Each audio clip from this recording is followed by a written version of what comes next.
Once again एक और question मतलब जो बिल्कुल ही एक तरीके से कहते नहीं है कि इल्यूजन क्रिएट कर देता है। इल्यूजन क्रिएट इस सेंस में कर देता है क्योंकि जब मैंने इस क्वेश्चन को पर्सनली सॉल्व करा और फाइनली मेरे को पता चला लास्ट में सॉल्व करते हुए कि ये लिमिट एज अ सम का क्वेश्चन है, तो मतलब मैं भी एकदम शुरुआत में क्वेश्चन को देख के लग नहीं रहा था कि एकदम यार कि लिमिट एज अ सम का क्वेश्चन है, और लास्ट में देखो और निकल रहा है।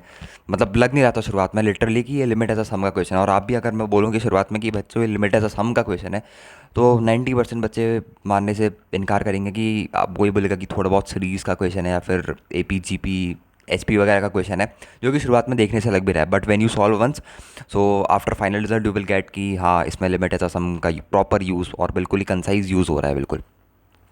ठीक है। तो बेसिकली अपन से पूछा क्या है, अपन से बोल रखा है कि 1 की पावर p प्लस 2 की पावर p प्लस 3 की power p plus dash dash dash dash up to n की पावर p, ये किसके बराबर है? a0 n की power p plus 1 plus a1 n की power p plus a2 n की power p minus 1 plus dash dash dash dash dash AP n plus AP+1 इस चीज़ के बराबर है। और हमको a0 की वैल्यू दे रखी है और सीधा सीधा सा क्वेश्चन पूछा है कि भैया अपन को p की वैल्यू निकाल के बता दो।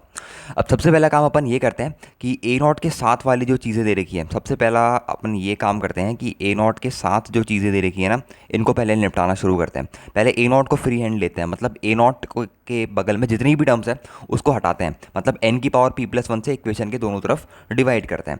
अब यहाँ पर n की पावर p+1 कितना लिखना है, कैसे लिखना है? देखो यहाँ पर मैंने लिखा है, यहाँ पर अगर मैं n की पावर p+1 से डिवाइड कर रहा हूँ, n की पावर p+1 से डिवाइड करता हूँ दोनों साइड, दोनों तरफ इक्वेशन के, तो मेरे पास क्या चीज़ बन रही है? यहाँ पर बनेगा मेरे पास 1/n। क्या मैं ऐसा लिख सकता हूँ n की पावर p+1 को 1 एक सेकेंड 1/n की पावर p, n की पावर p और n की पावर p+1। सिमिलरली 2 की पावर p को कैसे लिखूंगा?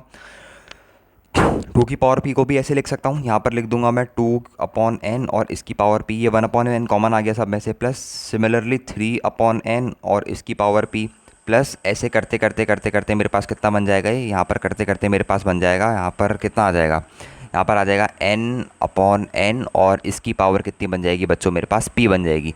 अब इस साइड भी इसी तरीके से मैं अगर डिवाइड करने की कोशिश करूँ तो एक बार ध्यान से देखना कि मेरे पास क्या बन जाएगा। सिमिलरली आपको क्या करना है, बस n की पावर p+1 से डिवाइड करना है, इक्वेशन के दोनों तरफ आपको n की पावर p+1 से डिवाइड करना है, तो बस आपको फिर चमक जाएगा कि हाँ इसमें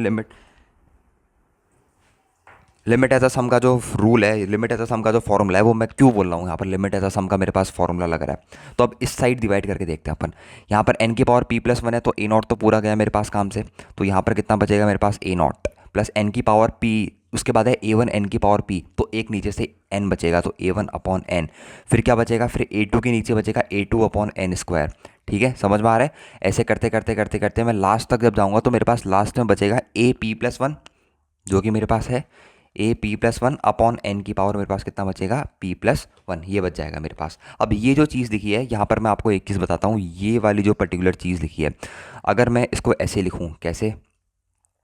अगर मैं इसको ऐसे लिखूँ, यहाँ पर मैं लिखता हूँ 1/n जो कि सब में से कॉमन है, और यहाँ पर है समेशन जहाँ पर n नहीं सॉरी r की वैल्यू शुरू होती है मेरे पास, हाँ 1 से लेके n तक, और यहाँ पर लिख रखा है मेरे पास r/n की पावर p, और बाहर से मैं लगा देता हूँ यहाँ पर लिमिट n को, n कहाँ पर टेंड कर रहा है? इन्फिनिटी को टेंड कर रहा है।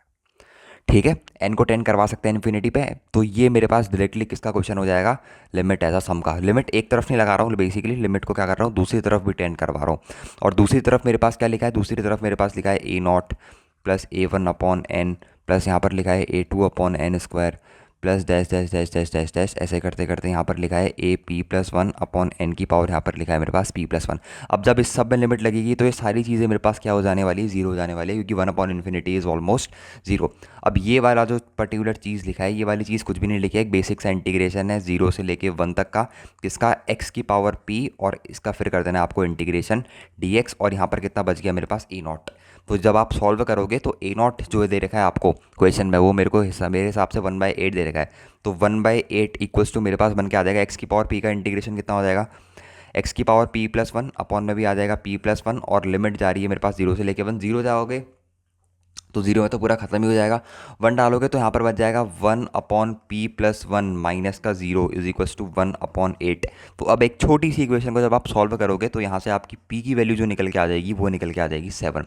अब यहाँ पर ये सोचना कि दोनों साइड मेरे को लिमिट लगानी पड़ेगी तभी जाके मेरे पास कहीं ये लिमिट एज अ सम का क्वेश्चन बनेगा। तो ये काफ़ी इनोवेटिव थिंकिंग थी इस पर्टिकुलर क्वेश्चन में। ज़्यादा लंबा नहीं रखना चाहता हूँ इस वीडियो को, बस आपको ये बताना चाह रहा था कि किसी भी तरीके से आपके पास लिमिट एज अ सम का क्वेश्चन पूछा जा सकता है। कई वीडियो 2-3 वीडियो में हम लिमिट एज अ सम के क्वेश्चन ही कर रहे हैं क्योंकि इतने बढ़िया क्वेश्चन बन रहे हैं और आपको पता भी नहीं चल रहा है कि किस क्वेश्चन में मेरे को लिमिट लगानी है। और इस क्वेश्चन में ये गारंटी भी नहीं थी, यहाँ पर आपको लिमिट दी भी नहीं थी। आपको सोचना था कि ये एक जो सम बन रहा है r/n टाइप का, वो कहाँ पर बनता है अपने पास, लिमिट एज अ सम में बनता है। तो अपन डायरेक्टली लिमिट पुट करके इसी लिमिट एज अ सम का क्वेश्चन क्या कर सकते हैं, इजीली बना सकते हैं। और दोनों साइड लिमिट लगेगी तो यहाँ पर सिर्फ a0 भी अपने पास क्या होने वाला है, बसने वाला है। क्योंकि अपन यही चाहते थे कि बाकी टर्म अपने पास जीरो हो जाए, क्योंकि अपन को वैल्यू पता थी तो सिर्फ a0 की, दैट इज़ 1/8। तो आई होप कि आपको ये लिमिट एज अ सम का क्वेश्चन समझ में आया होगा। अगर कोई भी दिक्कत है तो आप कमेंट सेक्शन में पूछ सकते हैं, I am there to answer you.